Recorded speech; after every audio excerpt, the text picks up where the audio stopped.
প্রিয় শিক্ষার্থী বন্ধুরা, তোমরা কেমন আছো? আমি প্রত্যাশা করছি তোমরা আলহামদুলিল্লাহ ভালো আছো, আর আমিও তোমাদের দয়ায় আলহামদুলিল্লাহ ভালো আছি। কোভিড-19 তথা করোনা ভাইরাসের প্রাদুর্ভাবে শুধু বাংলাদেশ নয়, পুরো বিশ্ব জুড়েই শিক্ষা ব্যবস্থা যেন কোণঠাসা হয়ে পড়েছে। এমত অবস্থায় শরীয়তপুরের Majid Jarina foundation school and college আয়োজন করেছে অনলাইন ভার্চুয়াল ক্লাস। এই অনলাইন ভার্চুয়াল ক্লাস আয়োজন করায় সংশ্লিষ্ট কলেজ কর্তৃপক্ষকে আন্তরিকভাবে ধন্যবাদ জ্ঞাপন করছি। সেই সাথে যে সকল শিক্ষার্থীবৃন্দ আমাদের অনলাইন ক্লাস নিয়মিত করছো এবং বাসায় নিয়মিত প্র্যাকটিস করছো, তোমাদের সবাইকে জানাচ্ছি আমার পক্ষ থেকে আন্তরিক শুভেচ্ছা এবং অভিনন্দন। তো প্রিয় শিক্ষার্থী বন্ধুরা, আর কথা নয়, এখন আমরা চলে যাব সরাসরি মূল ক্লাসে। তো শিক্ষার্থী বন্ধুরা, বরাবরের ন্যায় আজকে আমি তোমাদের দ্বাদশ শ্রেণীর রসায়ন দ্বিতীয় পত্রের দ্বিতীয় অধ্যায় জৈব রসায়নের তৃতীয় লেকচার নিয়ে হাজির হয়েছি। আমাদের আজকের এই তৃতীয় লেকচার তোমরা মনোযোগ দিয়ে শুনবে এবং দেখবে। আশা করছি তোমরা আজকের এই ক্লাসের মাধ্যমে জৈব যৌগের আরো এক ধাপ উপরের দিকে তোমরা অগ্রসর হতে পারবে। তো চলো এবার আমরা চলে যাই আমাদের আজকের মূল পড়ায়। প্রথমে আমরা দেখতে পাচ্ছি স্ক্রিনে কার্বনের প্রকারভেদ। তো প্রথমেই আমরা কার্বনের প্রকারভেদ শিখব যে কার্বন কত ধরনের হতে পারে। তো শিক্ষার্থী বন্ধুরা, আমি একটু যোগ করতে চাই। কার্বন 1 ডিগ্রি কার্বন বা প্রাইমারি কার্বন, 2 ডিগ্রি কার্বন বা সেকেন্ডারি কার্বন, 3 ডিগ্রি কার্বন বা টারশিয়ারি কার্বন এবং কোয়াটারনারি কার্বন। এই 4 ধরনের কার্বন হয়ে থাকে। আমরা এই 4 ধরনের কার্বন কোনটার নাম কি, এটা আমরা কিভাবে বুঝবো সেটা এখন আমরা দেখব। তো শিক্ষার্থী বন্ধুরা, আমি একটু প্রথমেই যোগ করে নেই। মনে রাখবে যে কার্বনটি শুধুমাত্র একটি কার্বনের সাথে সরাসরি সংযুক্ত থাকে তাদেরকে বলে 1 ডিগ্রি কার্বন, আর যে কার্বনটি সরাসরি দুটি কার্বনের সাথে সংযুক্ত থাকে তাদেরকে বলে 2 ডিগ্রি কার্বন, আর যে কার্বনটি সরাসরি 3টি কার্বনের সাথে সরাসরি সংযুক্ত থাকে তাদেরকে বলে 3 ডিগ্রি কার্বন, এবং যে কার্বনটি সরাসরি 4টি কার্বনের সাথে সংযুক্ত থাকে তাদেরকে বলে কোয়াটারনারি কার্বন। তো দেখি আমরা চিত্রের মাধ্যমে। দেখো এখানে একটা উদাহরণ দেওয়া হয়েছে। ডান পাশের কার্বন, ডান পাশের প্রান্তিক কার্বন অর্থাৎ ডান পাশের একদম পাশের কার্বনটি দেখো একটি মাত্র কার্বনের সাথে সরাসরি বন্ধনের মাধ্যমে সংযুক্ত হওয়ায় এই ডান পাশের একদম প্রান্তিক কার্বনটিকে আমরা বলছি 1 ডিগ্রি বা প্রাইমারি কার্বন।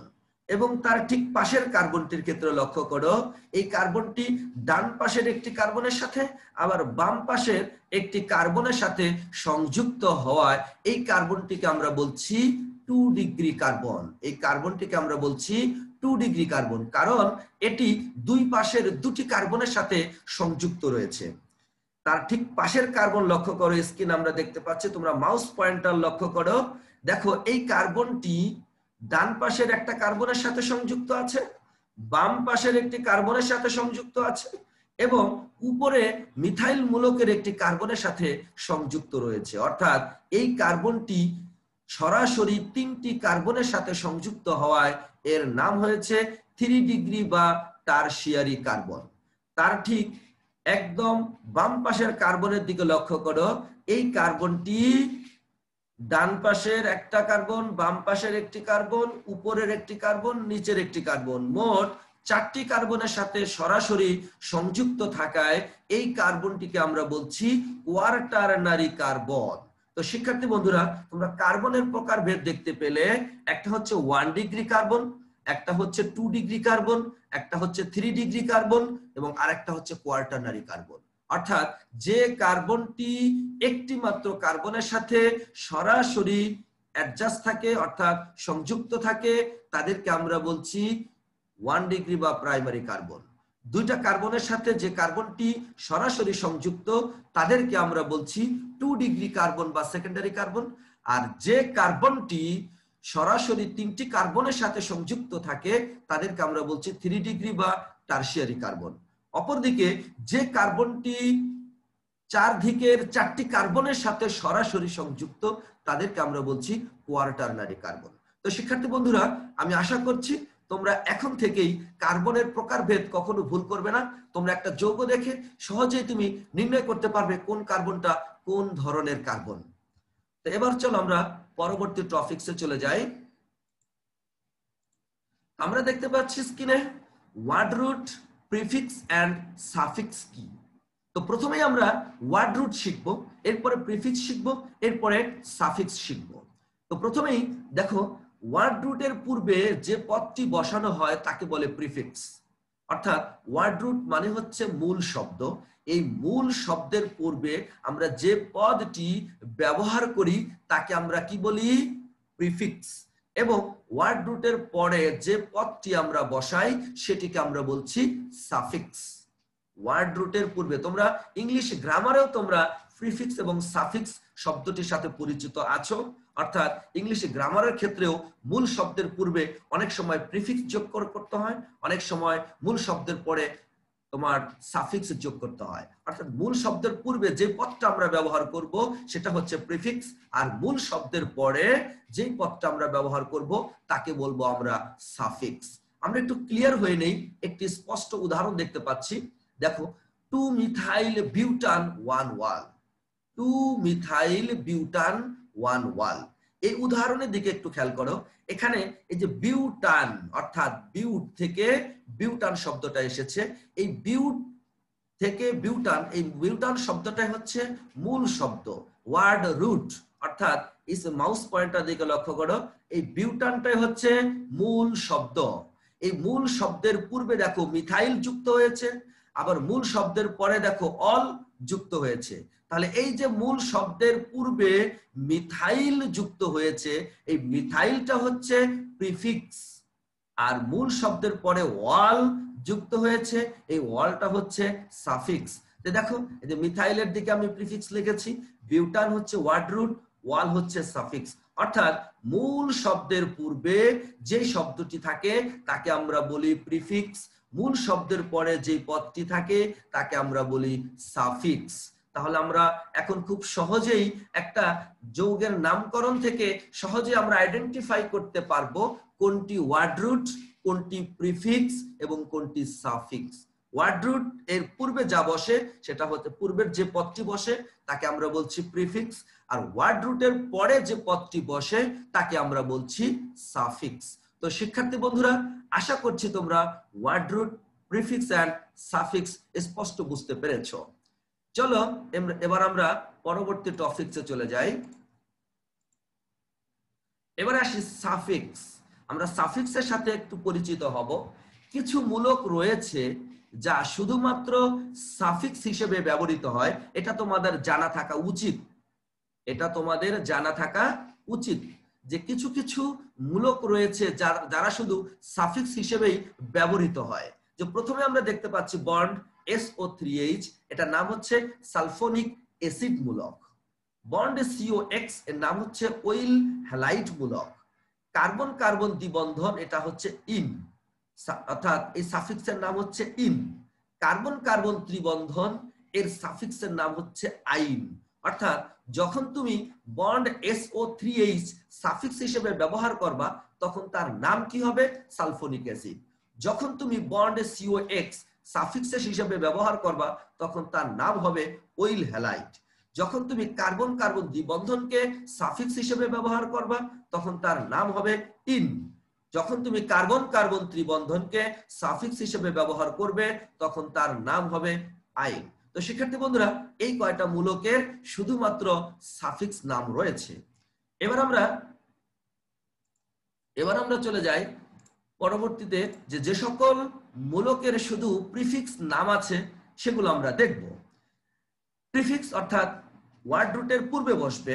তো ওয়ার্ড রুটের পূর্বে যে সমস্ত প্রিফিক্স গুলো বসে থাকে তাদের নামগুলো যখন আসবে তখন এদের নামগুলো কি হবে? প্রথমে দেখো, CH3 বন্ড CH2 বন্ড যদি এরকম আসে, অর্থাৎ 2 কার্বন বিশিষ্ট অ্যালকাইল মূলক, এটার প্রিফিক্স হবে ইথাইল। 2 কার্বন বিশিষ্ট অ্যালকাইল মূলক, এর প্রিফিক্স নাম হবে ইথাইল। এভাবে হতে পারে মিথাইল, হতে পারে প্রোপাইল, হতে পারে বিউটাইল, হতে পারে পেন্টাইল, এভাবে হতে পারে যে কোনো অ্যালকাইল মূলক হতে পারে। এরপরে দেখো বন্ড OCH3 এর নাম হবে মিথক্সি, অর্থাৎ এটা যখন প্রিফিক্স হিসেবে ব্যবহৃত হবে মূল শব্দের পূর্বে তখন এটাকে আমরা নাম দিব মিথক্সি। এরপরে দেখো হ্যালোজেন গ্রুপ। হ্যালোজেন গ্রুপ যদি থাকে, যেমন ক্লোরিন থাকলে বলবা ক্লোরো, ব্রোমিন থাকলে বলবা ব্রোমো, আয়োডিন থাকলে বলবা আয়োডো। এরপরে দেখো এন বন্ড NO2, এটাকে আমরা বলবো নাইট্রো, এটাকে আমরা বলবো নাইট্রো। এরপরে দেখো CH3 বন্ড মিথাইল, অর্থাৎ এনি কাইন্ডস অফ অ্যালকাইল হতে পারে। তো শিক্ষার্থী বন্ধুরা, এই সকল মূলকের শুধুমাত্র প্রিফিক্স থাকে, এদের সাফিক্স থাকে না। কিছুক্ষণ আগে আমরা যেটা দেখেছিলাম, দেখো একটু আমরা পিছনের দিকে একটু ফিরে যাই, এদের শুধুমাত্র সাফিক্স রয়েছে, এদের প্রিফিক্স হয় না। আবার এখন আমরা যেটা দেখলাম যে এদের শুধুমাত্র প্রিফিক্স হয়, এদের সাফিক্স হয় না। এজন্য তোমাদের এই বিষয়গুলো জানা থাকা উচিত যে কোনগুলোর সাফিক্স রয়েছে, কোনগুলোর শুধুমাত্র প্রিফিক্স রয়েছে।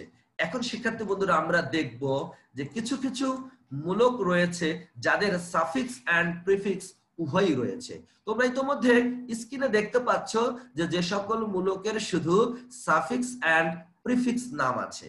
তো দেখো bond COOH, bond CHO, carbon double bond oxygen, bond OH, অর্থাৎ এই চারটা মূলকের সাফিক্স নামও রয়েছে, প্রিফিক্স নামও রয়েছে।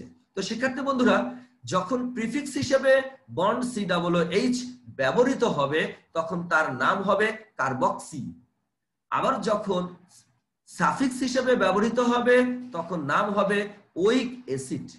আবার দেখো বন্ড CHO অ্যালডিহাইড যৌগের ক্ষেত্রে এটা যখন প্রিফিক্স হিসেবে ব্যবহৃত হবে তখন নাম হবে ফরমাইল। যখন এটি সাফিক্স হিসেবে ব্যবহৃত হবে এর নাম হবে অ্যাল। কার্বন ডাবল বন্ড অক্সিজেন যখন এটি প্রিফিক্স হিসেবে মূল শব্দের পূর্বে ব্যবহৃত হবে তখন নাম হবে অক্সো।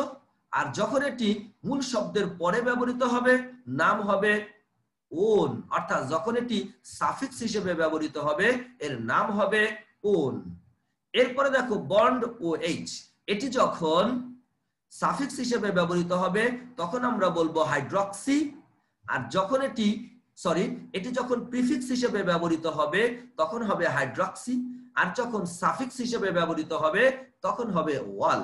তো শিক্ষার্থী বন্ধুরা দেখো, একই মূলক যখন প্রিফিক্স হিসেবে বসবে তখন নাম হবে একরকম, যখন সাফিক্স হিসেবে বসবে তখন নাম হবে আরেক রকম।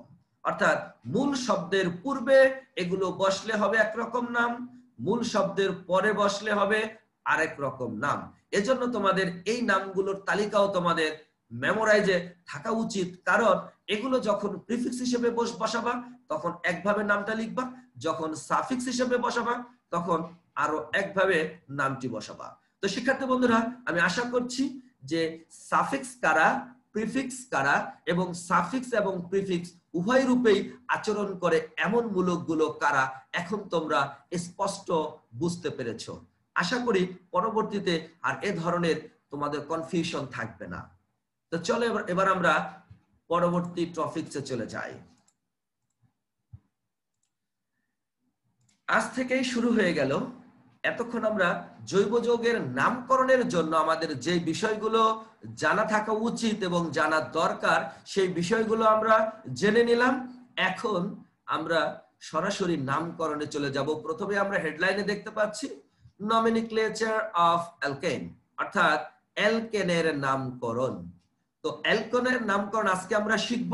পরবর্তী ক্লাসগুলোতে আমরা ধারাবাহিকভাবে alkyne, অ্যালকাইন, alcohol, aldehyde, fatty acid, ester, এভাবে আমরা পর্যায়ক্রমে আমরা নামকরণগুলো শিখব। জৈব যৌগের নামকরণ যদি শিক্ষার্থী বন্ধুরা তোমরা ভালোভাবে আয়ত্ত করতে পারো তাহলে জৈব যৌগের জটিলতাটা তোমাদের কেটে যাবে, অর্থাৎ জৈব যৌগ নিয়ে যে একটা ভীতি সেটি থাকবে না। কারণ তুমি একটা বিক্রিয়া করবে অথবা তুমি একটা যৌগ বলবে, সেক্ষেত্রে তুমি যদি নামটাই উচ্চারণ করতে না পারো তাহলে তোমার কাছে কঠিন লাগবে, এটাই স্বাভাবিক। আর যখন তুমি নামটা বলতে পারছো তখন তোমার কাছে খুব সহজ হবে। তো চলো আজকে আমরা অ্যালকেনের নাম শিখবো। প্রথমে আমরা চলে যাই রুলস 1 and 2, অর্থাৎ 1 এবং 2 নিয়ম। এই নিয়মে দেখো তো প্রথমে 1 নম্বরের নিয়মটা দেখো যে অ্যালকেন সরল শিকল হলে যে কোনো দিক থেকে নাম্বারিং করে নামকরণ করতে হয়। আচ্ছা শিক্ষার্থী বন্ধুরা, সরল শিকল কি? অর্থাৎ যেই যৌগের মধ্যে কোনো শাখা থাকে না, যে যৌগের মধ্যে কোনো শাখা থাকে না তাদেরকে আমরা বলি সরল শিকল অ্যালকেন, সরল শিকল জৈব যৌগ। তাহলে দেখো অ্যালকেন একটি জৈব যৌগ, তাহলে এই যে আমরা দেখতে পাচ্ছি পেন্টেন বিউটেন, এখানে কোনো শাখা নেই, অর্থাৎ কোনো প্রতিস্থাপক যুক্ত নেই। আর যদি কোনো প্রতিস্থাপক বা শাখা যুক্ত না থাকে তাহলে তাকে আমরা বলি সরল শিকল অ্যালকেন। যেহেতু এটা অ্যালকেনের নামকরণ, তাহলে শিক্ষার্থী বন্ধুরা দেখো সরল শিকল অ্যালকেনের ক্ষেত্রে যে কোনো দিক থেকেই নাম্বারিং করে নামকরণ করা যায়। আমি বাম দিক থেকেও নাম্বারিং করতে পারি অথবা বাম দিক থেকেও আমরা নাম্বারিং করতে পারি, এটা তোমার ইচ্ছা, কোনো প্রবলেম নাই। দেখো আমি যদি বাম দিক থেকে নাম্বারিং করি 1 2 3 4 5, শিক্ষার্থী বন্ধুরা আমি একটু বলে রাখি নাম্বারিংটা এমন ভাবে করবে যে কার্বনের উপর নাম্বারিং হয়, সব সময় নাম্বারিংটা হবে কার্বনের উপর। তাহলে কার্বনের উপর নাম্বারিং আমরা করছি, আমরা নাম্বারিং করে 5টা কার্বন পেয়েছি, 1 2 3 4 5। যেহেতু 5 কার্বন পেয়েছি তাহলে আমরা এটাকে বলবো পেন্ট। আর তোমরা শিক্ষার্থী বন্ধুরা তোমরা দেখেছো অ্যালকেন যখন সাফিক্স হিসেবে ব্যবহৃত হয় তখন এর নামের শেষে এন হয়, তাহলে পেন্টের সাথে যদি আমরা এন যোগ করি তাহলে নাম হয়ে যায় পেন্টেন। একইভাবে তোমরা দেখো আরেকটা যৌগ 4 কার্বন বিশিষ্ট, এর নাম হবে বিউটেন, অর্থাৎ বিউটের সাথে এন যোগ হবে, পেন্টের সাথে এন যোগ হবে, অর্থাৎ এন যুক্ত হয়ে মূল শব্দের সাথে এন যুক্ত হয়ে যে নামকরণটা হবে সেটা হবে অ্যালকেনের নামকরণ পেন্টেন বিউটেন। তো আশা করি তোমরা 1 নম্বর নিয়মটা আয়ত্ত করতে পারবে। এবারে আসি 2 নম্বর। তো শিক্ষার্থী বন্ধুরা যদি কোনো যৌগের মধ্যে আমি একটু পড়ি, দেখো যে শাখায়িত তথা প্রতিস্থাপক যুক্ত যৌগের ক্ষেত্রে যে কোনো দিক থেকে নাম্বারিং করলে শাখা বা প্রতিস্থাপক নিকটে আসে সেই দিক থেকে নাম্বারিং করতে হবে। তারপর প্রতিস্থাপক যে কার্বনে থাকে সেই সংখ্যাটি লিখে হাইফেন দিয়ে প্রতিস্থাপকের নাম লিখে কার্বনের সংখ্যা অনুযায়ী এক শব্দের মধ্যে নামকরণ শেষ করতে হবে। তো শিক্ষার্থী বন্ধুরা তোমরা একটা জিনিস খেয়াল করো, আমরা যখন নামকরণ করব প্রথমে আমরা দেখব যে নাম্বারিংটা কোন সাইড থেকে করব, যে বাম থেকে ডান দিকে নাম্বারিং করব নাকি ডান থেকে বাম দিকে নাম্বারিং করব। তো শিক্ষার্থী বন্ধুরা তোমরা এখানে দেখতে পাচ্ছ একটা প্রতিস্থাপক রয়েছে মিথাইল মূলক, তোমরা কার্সরে দেখতে পাচ্ছ একটা মিথাইল মূলক প্রতিস্থাপক রয়েছে। তো আমাদের নিয়মটা হচ্ছে আমরা যে নিয়মটা পড়লাম যে নাম্বারিং করার সময় এমন ভাবে নাম্বারিং করবে যেই সাইড থেকে নাম্বারিং করলে প্রতিস্থাপক আগে পাওয়া যাবে, প্রতিস্থাপক কম নাম্বার কম সংখ্যক কার্বনে পড়বে, এক কথায় যেই সাইড থেকে নাম্বারিং করলে প্রতিস্থাপক আগে পাওয়া যাবে সেই সাইড থেকে নাম্বারিং করে নামকরণ করতে হয়। আমি যদি ডান থেকে নাম্বারিং করি তাহলে 2 নম্বরে পাচ্ছি প্রতিস্থাপক, আর আমি যদি বাম সাইড থেকে নাম্বারিং করি, দেখো এই যে আমরা একটা ক্রস দিয়েছি মানে এটা ভুল, যদি আমরা বাম সাইড থেকে নাম্বারিং করি তাহলে পাই 3 নম্বরে, বাম সাইড থেকে নাম্বারিং করলে পাই 3 নম্বরে মিথাইল মূলক মানে প্রতিস্থাপক, আর ডান সাইড থেকে নাম্বারিং করলে পাই 2 নম্বরে। তাহলে আগে পাবো কোন সাইড থেকে নাম্বারিং করলে? ডান সাইড থেকে। এজন্য ডান সাইড থেকে নাম্বারিং করাটা হচ্ছে সঠিক নিয়ম, আর বাম সাইড থেকে নাম্বারিং করাটা হচ্ছে এক্ষেত্রে ভুল নিয়ম। তাহলে আমরা ডান সাইড থেকে নাম্বারিং করব 1 2 3 4। তো নাম্বারিং এর কাজ শেষ, এখন আমাদের লেখার পর্ব। তো দেখো নাম্বারিং করার সময় প্রথমে যে কাজটা করবে যে প্রতিস্থাপকটা যত নাম্বার কার্বনে যুক্ত সেই নাম্বারটা আগে লিখবে। যেমন 2 নাম্বার কার্বনে প্রতিস্থাপকটা যুক্ত, এজন্য 2 নাম্বার আগে লিখবে 2। এরপরে দিবে তোমরা হাইপেন, প্রতিস্থাপকটা যত নাম্বার কার্বনে যুক্ত তত নাম্বার কার্বন লিখবে, তত নাম্বারটা লিখবে 2। এরপরে দেখো হাইপেন, এরপরে লিখবা তোমরা প্রতিস্থাপকের নাম, এটা হচ্ছে মিথাইল, এজন্য লিখবা মিথাইল। এখানে কোনো হাইপেন দেওয়া যাবে না, এক শব্দের মধ্যে লিখতে হবে। আমি আবারও বলছি এখানে কোনো হাইপেন দেওয়া যাবে না, এক শব্দের মধ্যে লিখতে হবে। অনেকে যেটা করে থাকো মিথাইলের পরে স্পেস দিয়ে তোমরা বিউটেন লেখো, না এটা ভুল, তোমরা এক শব্দের মধ্যে লিখবে। তাহলে মিথাইল এখানে কয় কার্বন আছে? 1 2 3 4। যেহেতু 4 কার্বনের জন্য বিউট, এর সাথে যদি এন যোগ করে দেই তাহলে হয়ে যায় বিউটেন। যেহেতু এটা অ্যালকেনের নামকরণ, আর অবশ্যই সাফিক্স হিসেবে এখানে এন যুক্ত হবে মূল শব্দের সাথে। তাহলে যৌগের নামটি কি দাঁড়ালো? যে 2 মিথাইল বিউটেন। আশা করছি শিক্ষার্থী বন্ধুরা তোমরা নিয়ম 1 এবং 2 ভালোভাবে আয়ত্ত করতে পেরেছো। এবারে আমরা চলে যাব রুল 3 অর্থাৎ নিয়ম 3। একই ধরনের প্রিফিক্স গ্রুপ হলে প্রিফিক্সের পূর্বে ডাই লিখতে হয়। যদি 2টা হয় তাহলে ডাই লিখতে হয়, 3টা হলে ট্রাই লিখতে হয়, 4টা হলে টেট্রা লিখতে হয়। আর ডাই, ট্রাই, টেট্রা এগুলো লেখার সময় আলফাবেটিক্যালি অগ্রাধিকার দেওয়া হয় না। আমি আবারও বলছি, ডাই, ট্রাই, টেট্রা এগুলো লেখার সময় আলফাবেটিক্যালি কোনো প্রকার অগ্রাধিকার দেওয়া হয় না। শুধুমাত্র একই গ্রুপ 2 বার হলে ডাই লিখবে, 3 বার হলে ট্রাই লিখবে, 4 বার হলে টেট্রা লিখবে। তো দেখো আমরা নামকরণটা একটু লক্ষ্য করি। তো এখানে আমি একটু কথা যোগ করতে চাই। তোমরা বলতে পারো যে স্যার আমরা তো বাম থেকে অথবা ডান থেকে একদম সোজাসুজি নাম্বারিং করতে পারতাম, কিন্তু আঁকাবাঁকা কেন নাম্বারিং করলাম? তো শিক্ষার্থী বন্ধুরা আমি এখানে একটু যোগ করব যে নাম্বারিং করার সময় তোমাদের একটা বিষয় মাথায় রাখতে হবে, এমন ভাবে নাম্বারিং করতে হবে যাতে মূল কার্বন শিকলটা সবচেয়ে দীর্ঘ হয়। এমন ভাবে নাম্বারিং করার চেষ্টা করবে যাতে মূল কার্বন শিকলটা সবচাইতে লম্বা হয়, দীর্ঘ হয়, সবচেয়ে বড় হয়। দেখো আমি যদি সোজাসুজি নাম্বারিং করি 1 2 3 4 5 6 7 কার্বন পাবো। আর যদি একটু বাঁকা নাম্বারিং করি 1 2 3 4 5 6 7 8, তাহলে 8 কার্বন পাবো। তাহলে কোন ভাবে নাম্বারিং করব? যেভাবে নাম্বারিং করলে মূল কার্বন শিকলটা সবচেয়ে বড় হবে সেইভাবে নাম্বারিং করতে হবে, অন্যথায় ভুল হয়ে যাবে। তাহলে এভাবে আমরা নাম্বারিং করব। এখন নাম্বারিং যাদের উপরে নাম্বারিং হবে তারা হবে মূল কার্বন শিকল, আর যাদের উপরে নাম্বারিং হবে না তারা হবে প্রতিস্থাপক বা শাখা। আমি আবারও বলছি, যাদের উপর নাম্বারিং হবে তারা হবে মূল শিকল, যেমন 1 2 3 4 5 6 7 8। অর্থাৎ এই যে অক্টেন এটা হচ্ছে মূল শিকল আর মূল কার্বন শিকল। আর যাদের উপর নাম্বারিং হয় নাই, দেখুন 3 নাম্বার কার্বনে মিথাইলের উপর নাম্বারিং হয় নাই, 7 নাম্বার কার্বনে মিথাইলের উপর নাম্বারিং হয় নাই, তাহলে এই মিথাইল মূলকগুলো হলো এক্ষেত্রে শাখা বা প্রতিস্থাপক। তো শিক্ষার্থী বন্ধুরা তাহলে চলো আমরা এটা নামকরণ করি। দেখো 3 নম্বরে আর 7 নম্বরে প্রতিস্থাপক যুক্ত আছে এবং একই ধরনের প্রতিস্থাপক। তাহলে আমি আবারও বলছি, একই ধরনের প্রতিস্থাপক যুক্ত থাকলে ডাই, ট্রাই, টেট্রা লিখতে হয়। 2টা হলে ডাই, 3টা হলে ট্রাই, 4টা হলে টেট্রা। তাহলে এখানে দেখো মিথাইল মূলক 2 বার আছে। তাহলে আমরা মিথাইল মূলক কোথায় কোথায় আছে?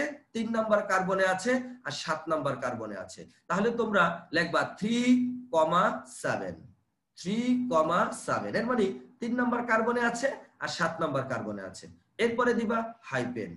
এই মিথাইল মূলকটা কয়বার আছে? 2 বার, এজন্য লিখবা ডাই। আর এখানে প্রতিস্থাপকটার নাম কি? মিথাইল, এজন্য লিখেছি মিথাইল। আর মূল হাইড্রোকার্বন শিকলটা, মূল কার্বন শিকলটা কত কার্বনের? 8 কার্বনের, এজন্য লিখবো অক্ট। যেহেতু এটা অ্যালকেন এজন্য লিখবো অক্টেন। অর্থাৎ যৌগটির নাম দাঁড়ালো 3,7 ডাইমিথাইল অক্টেন।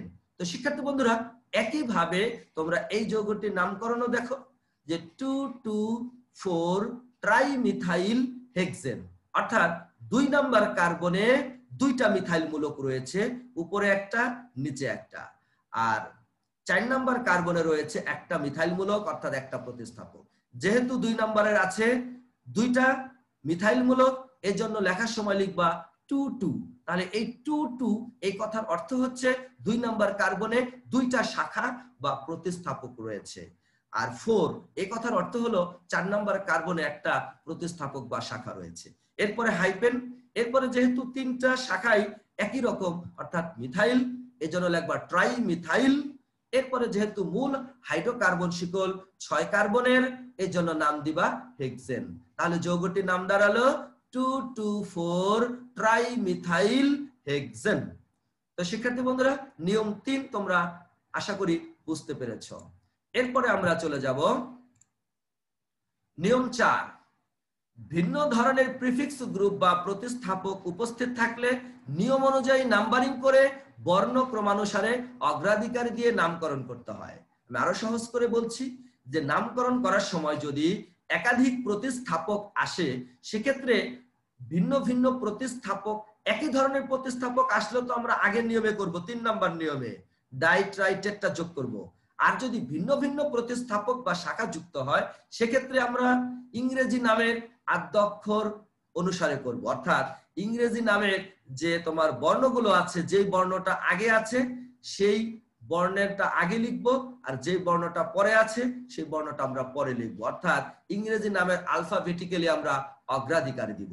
দেখো আমরা মূল নামটা দেখতে পাচ্ছি 8 কার্বন বিশিষ্ট, তার মধ্যে 3 নাম্বার কার্বনে মিথাইল মূলক আছে আর 5 নাম্বার কার্বনে আছে ইথাইল মূলক।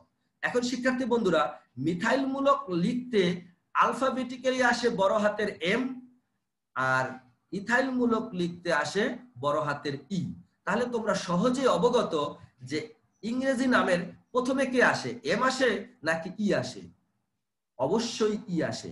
তাহলে ইথাইল লিখতে ই আর মিথাইল লিখতে এম, তাহলে ইংরেজি নামের আদ্যক্ষর ইটা আগে আসে, এজন্য ইথাইল মূলকটা আমরা আগে লিখব আর মিথাইল মূলকটা আমরা পরে লিখব। আশা করি তোমরা বুঝতে পেরেছো।